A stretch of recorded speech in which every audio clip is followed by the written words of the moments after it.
11-year-old boy, Lou, who decided Louis Pettis was a case Lee and the police street neighbor. The accused and the deceased were mother and son and residing together, and only no one knew residing with them. The deceased was a scholar at the time of his release. The deceased was used what is a curriculum known as a school transport to travel between home and school as arranged and paid for by the accused. On the 13th of May 2025, the deceased traveled and from school using a school such transport. He was collected at the complex gate in the morning and delivered at the complex gate in the afternoon. Later on the same day, the accused went to Florida branch of the SAP South African Police Service to report the deceased as missing. A docket was registered Florida case 0205-2025. On the 14th of May 2025, the deceased was then discovered by the security guard in the passage few meters outside his residential unit, and the deceased was declared dead on the arrival of the Discovery Community Health Center.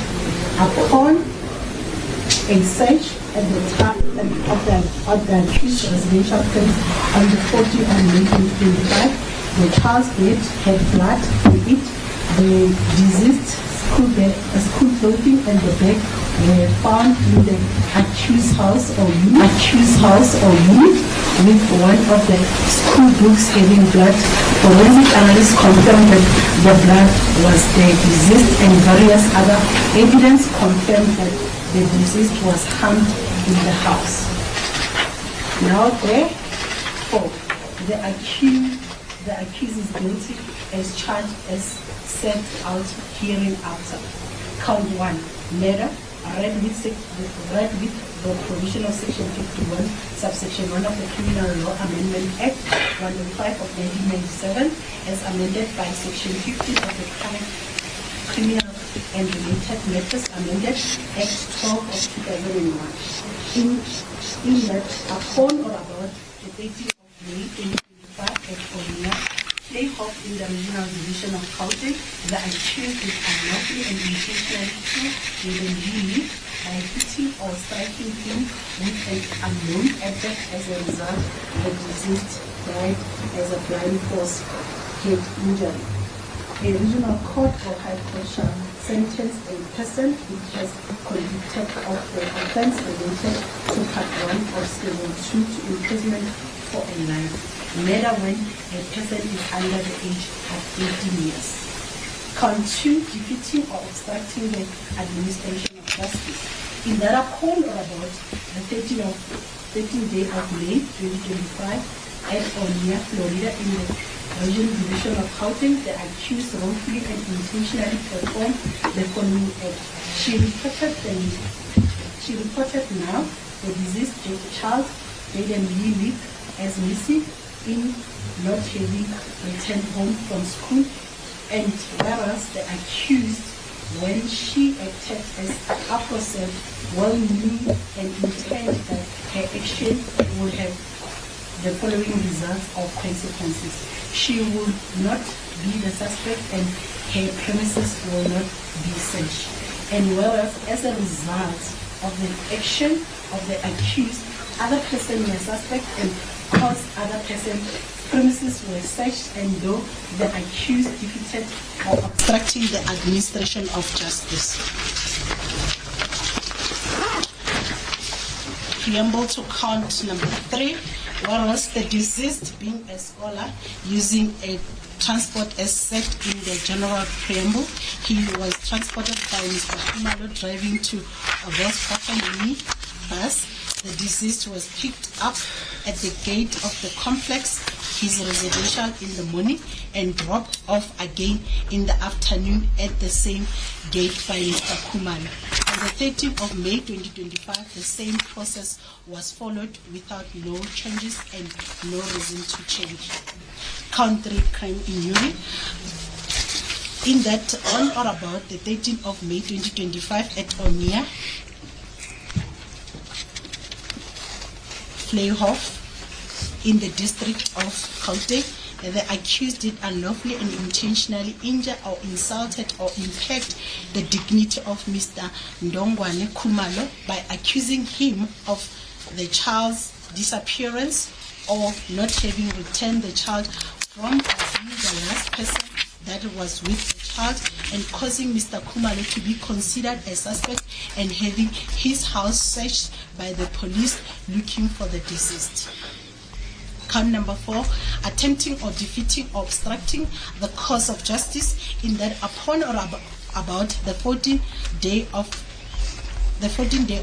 May 2025 at Omnia, Swazi Vliehof, in the regional division of Gauteng, the accused did unlawfully and with intent to defeat or obstructing the course of justice commit an act to with placing the deceased or putting the deceased in the passage outside her unit to lead the conclusion that the deceased was harmed somewhere else, or whoever harmed him placed him in the passage between the unit where he was discovered by the security guard, which attempt or defeat or obstruct the administration of justice. Worship, those are the charges against the accused person, and this is a Schedule 5 bail application, and the state is opposing the bail application. Mr. Court, please. Worship?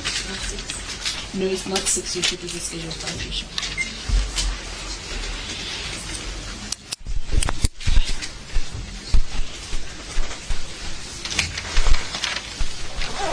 It's murder of a child.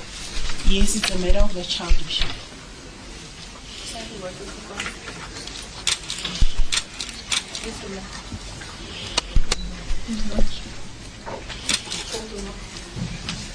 Whilst we wait for the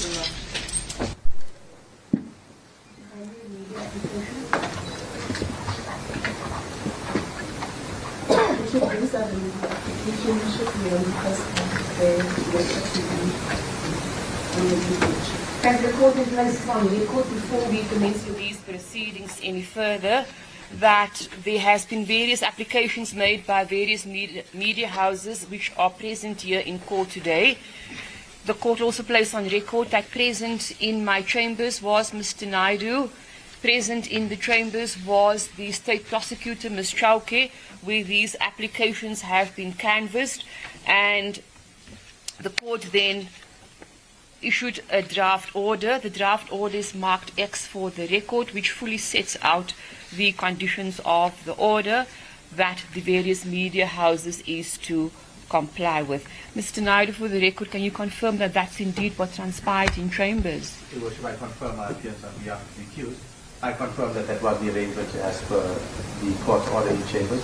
The defense has no objection to the court order. Thank you. The draft is therefore marked X for the record.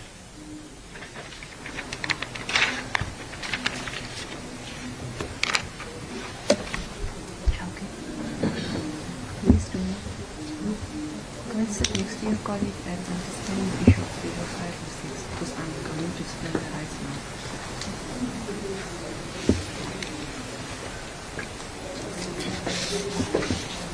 Ms. Meek, you may have a seat.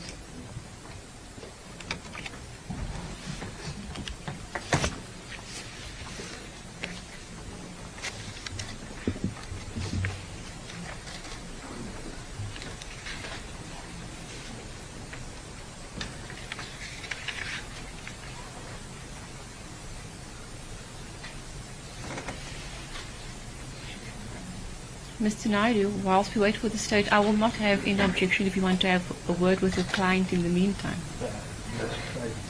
Is it fine? Yes, that's fine. Thank you.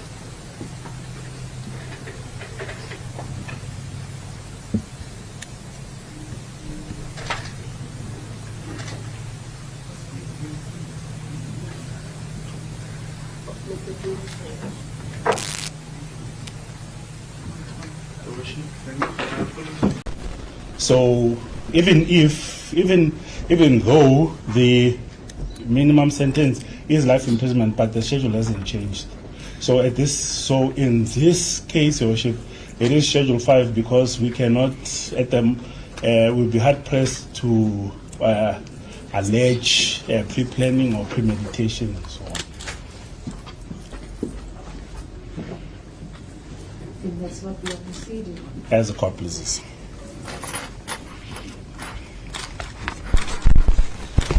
Ma'am, the state submits that the offences you are charged with resorts under Schedule 5.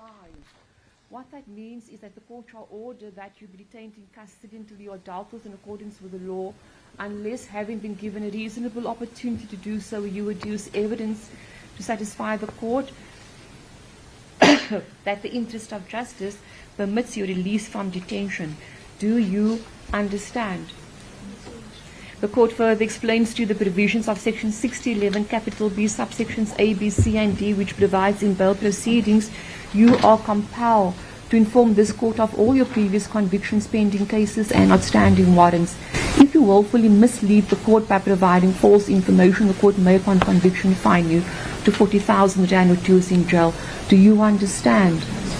The court further explains to you that the record of these bail proceedings, excluding the information in paragraph A, shall form part of the record of the trial of the accused following upon such bail proceedings, provided that if the accused elects to testify during the course of the bail proceedings, the court must inform her of the fact that anything she say may be used against her at her trial, and such evidence becomes admissible in any subsequent proceedings. Do you understand? Please have a seat. Mr. Naidu. Thank you, Your Worship. I confirm, Your Worship, that as per the state's schedule, it is a Schedule 5 bail application, Your Worship. The defense is in a position to proceed. We prepare an affidavit, and the accused will be testifying by way of affidavit, Your Worship. Thank you. At the court, pleases. Thank you. In the Magistrate Court for the Regional District of Johannesburg West, held at Rudaport, case number SH233/2025, in the matter of the state and Tiffany Nicole Meek, the accused and applicant. This is an affidavit in support of bail. I, the undersigned, Tiffany Nicole Meek, do hereby make oath and state as follows. I am an adult female with identity number 940112-0342085. Prior to my arrest, I was residing at my mother's place of residence, being Flat 5, San Lida, 8 Ivan Street, Rudaport. I have been residing at this address for the past 2 months since the passing of my son, Jayden-Lee. At the time of my son's death, we were both residing together at Unit 13 Swazi Place, the corner of Lily and Daffodil Street in Vleerhof, for approximately 2.5 months. The facts and circumstances deposed to this affidavit are, unless otherwise indicated, within my personal knowledge and belief, and are both true and correct. Where I make submissions of a legal and technical nature, I do so on the advice of my legal representatives. This is an application for my immediate release on bail, pending the finalization of my trial, whether in the regional court or any other forum as the case may be held. I am charged with the following offences: Count 1, murder; Count 2, defeating or obstructing the administration of justice; Count 3, criminal injuria; and Count 4, attempting to defeat or obstruct the course of justice as per the charge sheet. I do confirm that these charges have been explained to me by my attorney and is listed under Schedule 5 of the bail legislation as contained in the Criminal Procedure Act 51 of 1977. The purpose of this affidavit is to provide the above Honourable Court with my personal circumstances and to address allegations levelled against me, insofar as they are known to me, as well as to address the factors to be considered by the above Honourable Court, which are contained in Section 60, subsection 4 to Section 60, subsection 9 of Act 51 of 1977. The background to this application. I was arrested on the 11th of July 2025 at my mother's home on the suspicion of having committed the offences as set out in Annexure A of the charge sheet. I add that I have been incarcerated since the 11th of July 2025 for a period of approximately 8 days. After my arrest, I was detained in custody at Rudaport SAPS, and after my first appearance in court, I was detained at Johannesburg Sun City Prison. At my defense, I have been advised that I bear the onus and burden to show that the interests of justice permit my release on bail. I fail to understand how I could be charged with the murder of my son when I was the person fighting for answers from the police and doing everything possible to ensure that my child's killer and or killers were found and arrested. I will attempt to place factors before this honorable court to show that it is in the interest of justice to permit my release on bail. I record that I will plead not guilty to the charges and put the state to the proof of every averment. I am not able to disclose the basis of my defense, as I have not been advised as to what evidence the state has against me, and neither have I been given a copy of the docket. I reserve the right to reply to any allegation made by the state which is not covered in this affidavit. At this stage, I deny any wrongdoing and any involvement in any of the offences contained in the charge sheet. However, I wish to bring the following to the attention of the above honorable court. Jayden is normally dropped off from school by his school transport between 3 and 4 p.m. On the 13th of May 2025, he had failed to return home by 4 p.m., which was the time I stopped working. At that time, I was chatting to my mother and informed her of his non-return, and due to not having airtime, I asked her to contact the transport owner and driver to ascertain if Jayden was dropped off and if there was an accident or delay. My mother contacted the transporter, and a while later she was informed that Jayden was dropped off around 14:45. I started to panic and look for him around the complex. It was getting closer to 5 p.m. and he had still not returned and could not be seen in the common area. I then approached the day shift guard, and he informed me that he could not recall if Jayden entered the complex. The night shift guard who lives on the premises confirmed that he saw Jayden enter the complex and he did not exit. We also confirmed with the child who was dropped off after Jayden, and he confirmed that Jayden entered the complex. My mother sent her friend to collect me around 7 p.m. with a motor vehicle, and we all went to Florida SAPS to report Jayden as missing. I was asked to complete a missing persons report, but it could not be lodged as the police needed to wait 24 to 48 hours, and they also wanted a printed copy of his photograph before opening a docket. 2 police officers came back to Swazi Place with us, but refused to go door to door and search for Jayden. We met 4 other officers on the way, and a total of 6 officers came back with us to Swazi Place. They first told us that it was too late to disturb the neighbors, that it was around 9 o'clock that evening, and thereafter told us that they don't have a search warrant. My brother Q and Dunn then went to a few units and knocked their doors, but was threatened with arrest and had to stop. On the 14th of May 2025, at approximately 06:50 that morning, I received a call from Laracho, the transporter, who informed me that Jayden had been found at Swazi Place. My sister Simone and her husband took us over immediately. It should be noted that Jayden was found around 6 a.m., yet we were only contacted at approximately 06:50.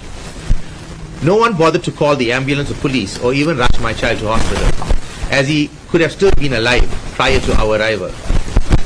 We took Jayden to Discovery Hospital in our vehicle, but he was pronounced dead on arrival. My son could have still been alive if he was taken immediately for medical attention or if an ambulance had responded. The following is an approximate timeline of the police's handling of this matter and the events leading up to my arrest. The police refused to assist us on the night of the 13th of May 2025 and kept telling us that Jayden is probably with friends or got lost coming home. We were asked to drive around the neighborhood and look for him, which we did, and also had the help of the CPF and a security company. My mother asked me to stay by her as she lived closer to Florida SAPS, and if Jayden was found by the people searching for him, we could make our way to the station. The CPF and our family members continued to search on the night of the 13th of May 2025. I was devastated and emotional, and my mother and sister waited with me at my mother's place for any news. After Jayden was pronounced dead at the Discovery Hospital, we waited until the forensics and pathologists arrived, and we went back to Swazi Place. The first group of police arrived at around 9 a.m. to conduct investigations on the 14th of May 2025 at Swazi Place. At approximately 10 a.m. on the same day, my sister Simone opened my flat and allowed the police in. They searched my flat, and a member of the Hawks Division was also present with members from Florida SAPS. It should be noted that Jayden's school bag and school uniform was not found inside my flat on the 14th of May 2025.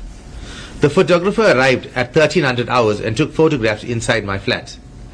The sniffer dogs followed Jayden scent to the flat where the security guard was living, but the police refused to enter this flat. And we were once again informed that the police had no search warrant and could not enter the guard's flat. The members of our family, community activists, friends, and members of the community were in and out of my flat on the 14th and 15th of May 2025. On the 16th of May 2025, we were contacted by the police and informed that they were unable to gather forensics and evidence on the 14th of May 2025 and wanted access to the flat. The photographer was also present for the second time, and this was when the entire case took a turn and I started to get framed for Jayden's murder. I was informed that his school bag, uniform, blood-stained underwear and bedsheets with his blood were found on the 16th of May 2025. It is highly improbable and impossible for the police to have not seen or found these items as alleged on the 14th of May 2025. Further, I am confident that the moment that Jayden's blood-soaked clothes and school bag was found, I would have been arrested immediately and not almost 2 months later by the police. I was even informed that Jayden's blood-soaked underwear was found in the bathtub on the 16th of May 2025. This is impossible, as we had so many people use the bathroom on the 14th and 15th of May 2025. Someone would have most definitely saw the underwear in the tub and alerted the police. Personal circumstances. I am 31 years of age and I am married, yet I am separated from my husband since 2022. I was the mother of 2 children, both of whom have passed away. I was 18 years old when my first child was born and passed away 2 days after birth. I was the sole breadwinner for my son Jayden-Lee and I. Since his death, I have been living with my mother and brother, and I provide financially for my family. I support my mother and brother. My net monthly income is an amount of approximately 17,500 rands. This money is utilized to support my family financially and to meet all our expenses. Inter alia, expenses of the household, food, clothing, transportation costs, and other various personal expenses. Kindly find enclosed my confirmation employment letter marked Annexure A. Your Worship, the legal court, may I have leave to read out the annexures for the record purposes? As the court pleases. Annexure A. A letter from the Jumpstart Foundation, dated the 14th of July 2025. To whom it may concern, regarding the confirmation of employment to Tiffany Nicole Meek. This letter confirms that the Jumpstart Foundation has employed Ms. Meek since 9 October 2023. She initially joined the organization as an administrator and was subsequently promoted to the role of internal project coordinator in April 2024. As of April 2025, Ms. Meek holds the position of executive assistant. She remains employed by the Jumpstart Foundation and serves as a critical resource to the senior management team. Her role spans all divisions of the organization, a responsibility she continues to fulfill with dedication. Please feel free to contact me directly. It is steve@jumpstart.org.za should you require any further information. The statement has been signed by Mr. Steve Mahoney. My character reference letter is marked Annexure B. This is also a letter from the Jumpstart Foundation, Your Worship. It reads, to whom it may concern. Professional reference for Tiffany Nicole Meek. To whom it may concern, this letter serves as a reference for the workplace conduct of Ms. Tiffany Nicole Meek, who has been employed under my supervision for just under 2 years and is currently serving in the role of executive assistant.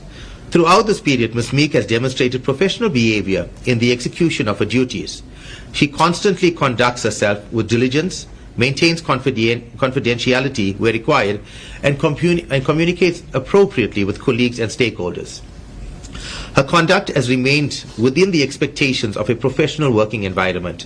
This reference is limited to her conduct within the workplace and does not extend beyond the scope of her professional responsibilities. Your Worship, Annexure C is the payslip, and my payslip is marked Annexure C. Your Worship, it's a payslip confirming the accused net salary of approximately 17,500 rands per month. May I continue, Your Worship? As the court pleases. I have an alternate address being 62 Havenwood Road, Trennans Park, Verulam, Durban. To my father, I have been informed that the investigating officer has already confirmed this address. I submit that if I am released on bail and allowed to resume my employment, Your Worship, I beg the court's indulgence. I submit that if I am not released on bail and allowed to resume my employment, my family and I would suffer financially. We are an extremely close-knit family and we are not well-to-do. My salary contributes to part of my mother's monthly expenses, our food, transportation costs, and my personal expenses. My family and I would suffer emotionally, financially, and mentally if I am not released. I have lived in the Gauteng area in excess of 17 years, and I am well known by the community at large and within the area where I work and reside. I will be able to raise some money with the assistance of my family for the purpose of paying bail. I am able to afford an amount of 5,000 rands for bail. However, I will leave the amount of bail to be decided by this honorable court. I, however, respectfully submit that my personal circumstances and the factors mentioned herein above illustrate that there is no likelihood that if I was released on bail, I would attempt to evade my trial.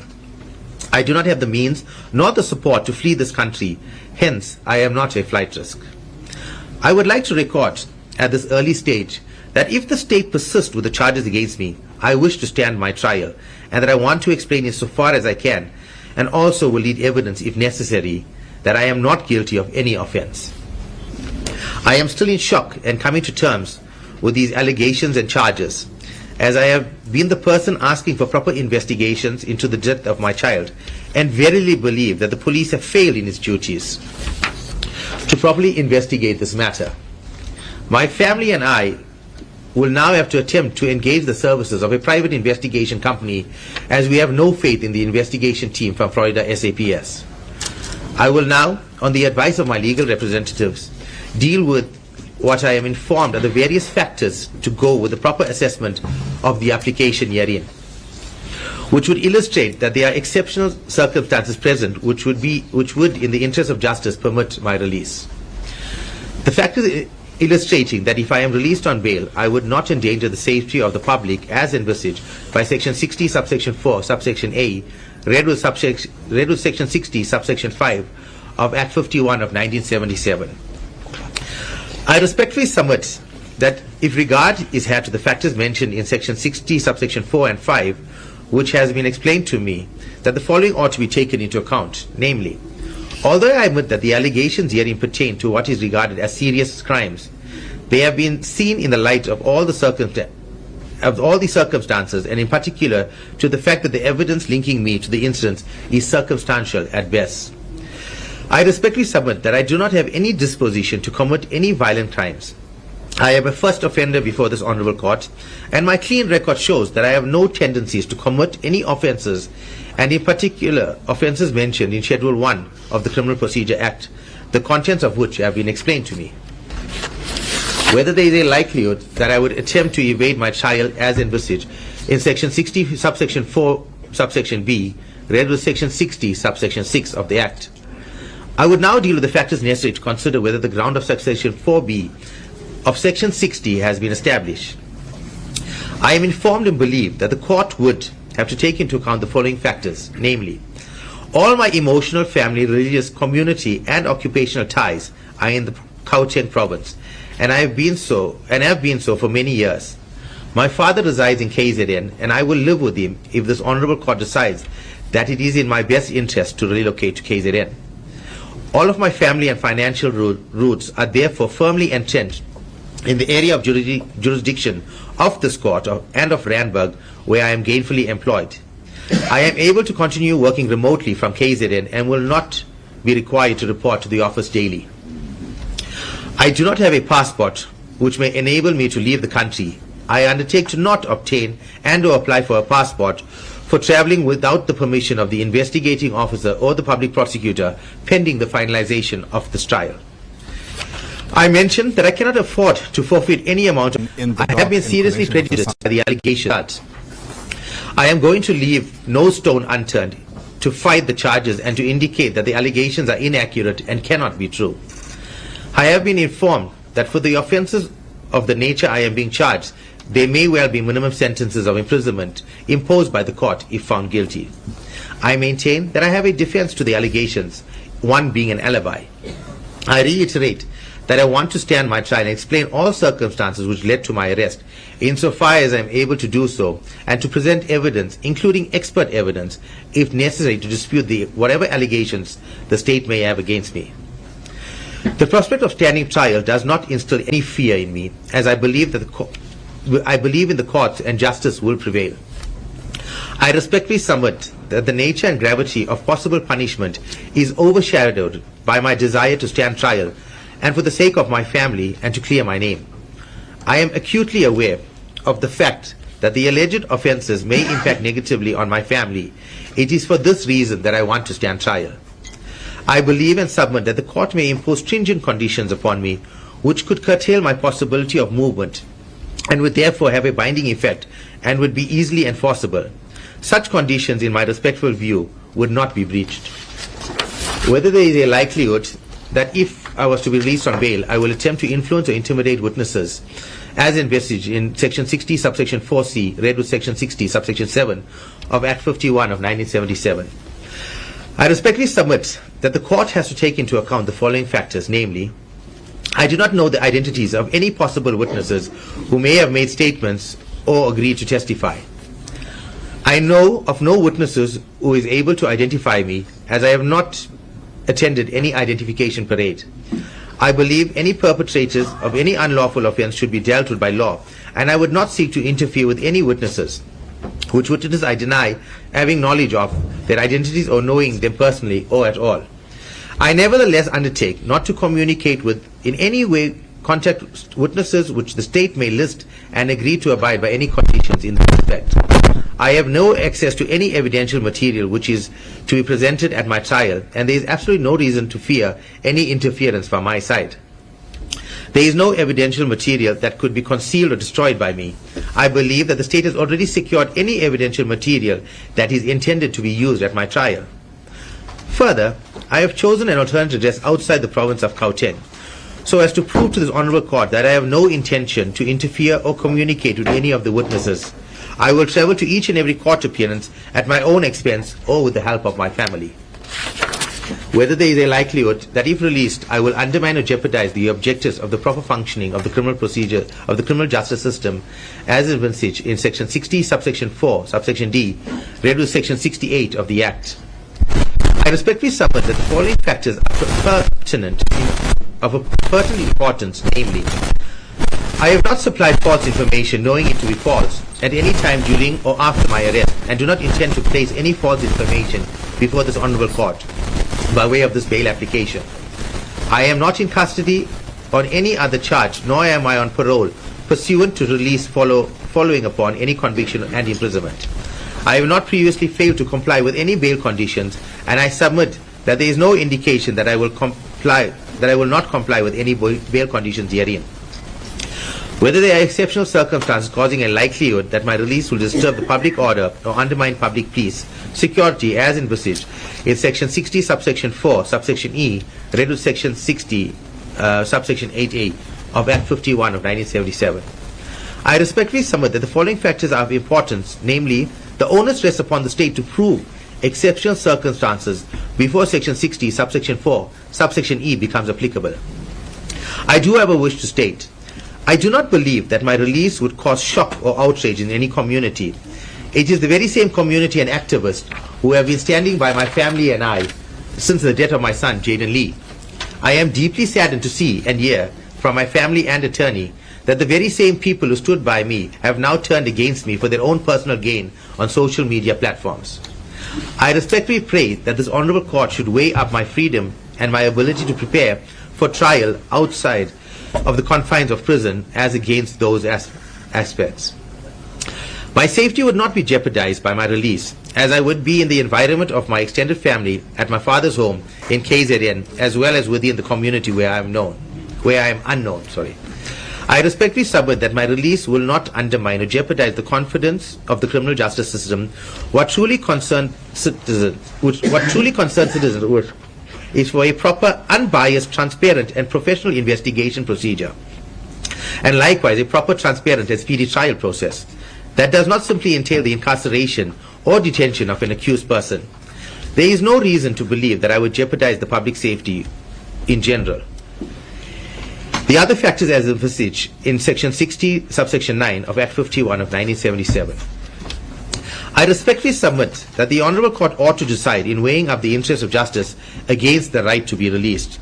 that is, my right to personal freedom and the prejudice I am likely to suffer by taking into account the following as envisaged in the Act, namely, if I am not released, I would probably be in custody for a very long period prior to the matter going to trial. I have been informed and verily believe that the court rolls of the Regional Court and the High Court are booked long in advance. I am informed by my legal representatives that it is likely that this matter may be transferred to the High Court. However, in my favor, it ought then to be taken into account that it is of the utmost importance to be able to prepare in the matter. If I am kept in custody, I would have unsurmountable difficulties to prepare for trial. I submit that it is also extremely difficult for me to prepare for my trial whilst being incarcerated, in that there are limited times in which to consult with my legal representatives, which have to be arranged with the prison authorities. There is no recording devices, time-saving devices allowed at these consults. The number of my legal representatives capable of consulting with me are limited. Should I be further incarcerated, the financial prejudice that my family and I will suffer is huge. I also stand the risk of losing my job and will be unable to afford proper legal representation. In the premises, I respectfully submit that if all the factors dealt with in Section 60 of the Criminal Procedure Act are taken into account, it is in fact in the interest of justice to release me on bail. I am informed and verily believe that I have to record in particular the terms of Section 60(11)(b), the following, namely, I have never been convicted previously. There are no charges pending against me apart from the charges. I have not been released on bail or parole in respect of any of the charges. I have no interdicts against me or for domestic violence or harassment. In the circumstances, I respectfully submit that there are indeed circumstances existing on the facts and circumstances of my personal circumstances placed before this honourable court, which the interests of justice permit my release. If released on bail, I undertake to deposit to the clerk of the court a sum of money determined by the court, to comply with whatever condition this honourable court deems necessary to be imposed upon me when released on bail, not to communicate with, whether directly or indirectly, any person or persons listed or specified by this honourable court, to stand my trial and to attend punctually to any or all trial dates until finalization of the trial. The granting of bail. I have been apprised of the provisions of Section 60, subsection 4 of the Criminal Procedure Act 51 of 1977. The established approach to a bail application where the accused bears the onus in terms of Section 60(11)(b) of the CPA is that if the applicant satisfies the requirements of Section 64 on a balance of probabilities, he or she will be successfully discharged the onus. The applicant is not required to prove facts over and beyond or generically different from those enumerated in Section 64. The provisions of Section 64 have accordingly become the definitive interest of justice test. It is further important to note that each of the requirements of Section 64 require at least the likelihood of the consequence in question occurring. Anything less than such likelihood will be insufficient to deny bail. I will demonstrate this honourable court with reference to each of the provisions of Section 64 that I have satisfied all of the requirements. In considering bail, this honourable court must be satisfied that I am not a flight risk and I will not evade my trial. I have been receiving trauma counselling from Bishop Paul Ferron, hereinafter referred to as the Bishop of the Methodist Church of South Africa, which is based in the Lone Hill branch. On or about the 30th of May, Bishop Paul telephonically contacted Major General Kakana, hereinafter referred to as Kakana, during my first therapy session and informed Kakana that the Bishop's mobile phone was on speaker and that I could hear the conversation between them. The Bishop inquired as to the status of the investigation, and Kakana informed the Bishop that it is at the advanced stage and that my close family and I were amongst the chief suspects. Kakana also stated that my family and I were in for a shock, as the investigation is similar to that of the Jocelyn Smith murder, which would imply that my boyfriend and I were the main suspects in their investigations. Kindly find enclosed a letter from the Bishop annexed D. You should believe the court. May I have leave to read this letter into the record, as the court pleases. This is a letter from Bishop Paul Ferron. It's from the Methodist Church of South Africa, dated the 30th of July 2025. to whom it may concern. Tiffany Nicole Meek was referred to me, a pastoral counselor, after the death of her son. My first appointment with her was on the 30th of May 2025, and during my discussion with her, the cause of her son's death raised itself. She was having difficulty in procuring the post-mortem report from the police, and I offered in her presence to phone Major General Kakana, a commissioner of the South African Police Services. In this first session with her, I phoned the general and informed him that my phone was on speaker so that the mother of the child could hear his guidance. He made it clear to me that the police investigation was well advanced, and as usual in these cases, the nearest relatives are amongst the chief suspects. He was expecting an arrest to be made shortly. Despite this information, I have continued to see Tiffany on a weekly basis when she was able to do so. And at no point has she indicated that she wanted to run away or hide. She has also continued, as far as I know, to attend her workplace. As can be imagined, within the confines of confidentiality, our major work has been around her very substantial grief. She has not avoided struggling with the massive loss of 2 children and has been unafraid and congruent in her struggle for a meaning in life. If there are any further information in this regard, I can be contacted. It's paulbaron@gmail.com. Thank you, Worship. It is evident that as far back as 30th May 2025, I was aware that I was a suspect in this matter, and I did not attempt to flee or evade being arrested. On or about the 2nd of June 2025, my attorney contacted Detective Sergeant Deco to meet and discuss this matter. My attorney was advised that Lieutenant Colonel Sia King was on leave and was due to return to work on the 18th of June 2025, and only then can a meeting be arranged. On or about the 19th of June 2025, my attorney of record met with Lieutenant Colonel Sia King and Detective Sergeant Deco, who informed them that all of the communications updates should be directed to my attorneys, as there were various social media activists and bloggers who were trying to ascertain information from the police with regards to this matter. My attorney also informed both the officers that should I or any of my family members be required to make a statement or be needed for questioning, he will gladly accompany us to the station to assist in their investigations. This was never done, and my attorney was never contacted. Neither was I afforded an opportunity to contact my attorney after my arrest. This proves that I was willing to cooperate with the police and voluntarily hand over myself if I was required to do so. My attorney even addressed a letter to the Provincial Commissioner on the 11th of June 2025, an email saying, "See Annex E attached here too." Your Worship, this is a letter dated the 11th of June 2025. It's addressed to Lieutenant General T. Tombeni, the Provincial Commissioner. It was sent via email. We act for the immediate family of Jayden-Lee Meek, duly instructed by his mother, Tiffany Nicole Meek, hereinafter referred to as our clients.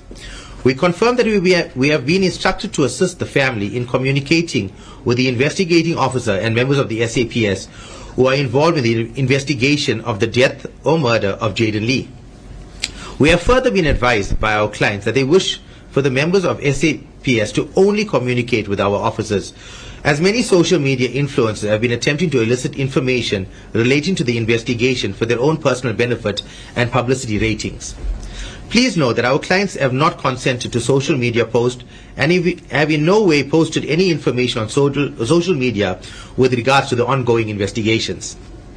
The thoughts and comments of the social media influencers have not emanated from our clients. We have no intention of undermining the state's investigation, the competence of your highly trained and intelligent detectives, and of the criminal justice system. The writer has also telephonically spoken to Lieutenant Colonel Sia King, who advised that he is on leave until the 18th of June 2025, and we are hoping to meet with him during the course of next week to discuss the matter. We hope that both our officers can work together in bringing the perpetrators to justice, and the family can finally get the closure that they deserve and long for. Kindly do not hesitate to contact the writer should you have any further queries. Thank you, Worship. May I continue? As God pleases. Just bear with me. On or about the 24th of June 2025, the police picked up my boyfriend, Riaduddin Boysons, from his home and took him to the police station, where we were not sure whether he was placed under arrest, but the police took a swab sample of his saliva and later released him. On the 4th of July 2025, both Rihaduddin and Leandro Meek, Jayden's biological father, was taken to Pretoria Cybercrimes Department to have the contents of their phones downloaded. To date, Rihaduddin's mobile phone has not been returned to him. It is evident that the state is trying to make this case out to be like the Jocelyn Smith matter and are trying to implicate me and the people closest to me. All of these arrests and interrogations, after all of these arrests and interrogations, I still continue to live with my mother and never attempted to flee the police. I was arrested at my mother's place of residence and did not resist arrest. I was visited by my family at prison and I was informed after my arrest that I have already been tried, found guilty and sentenced by social media subscribers without them even having knowledge of the state's case. There was also a so-called private investigator who was trying to make me out to be an abusive mother and publicly announced that Jayden's school had complained about a history of abuse. I never abused my child. See Annex F, Annex Year 2, which is an IOL article rebutting these allegations. Your Worship, Annex F has been printed. It is an IOL article which was published on the 16th of June 2025. There is a headline which reads, Royal College denies knowledge of abuse experienced by Jayden-Lee Meek. It's an article by Siyabonga Sitole. It says, Royal College in Florida has denied knowing about the alleged abuse, physical abuse and hunger faced by the deceased 11-year-old grade 6 learner following reports of alleged abuse. A school official who do not want to be named denied reported claims of abuse and neglect of Jayden-Lee, who was recently described by her teachers as an it says he, but he should have read, described by his teachers as an intelligent young man who made their work easy in class.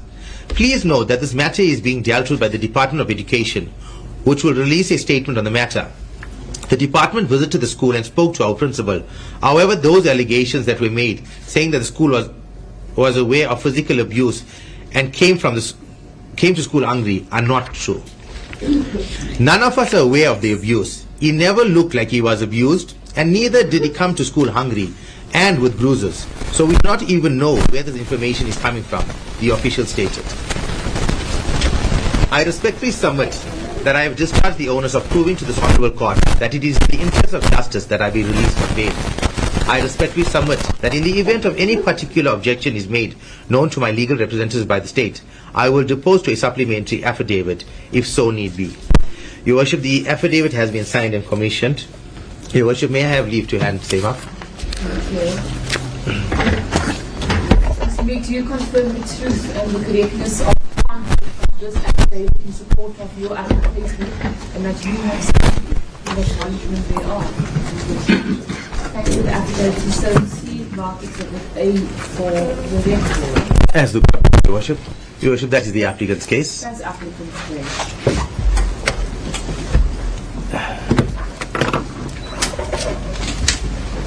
Thank you, Steve.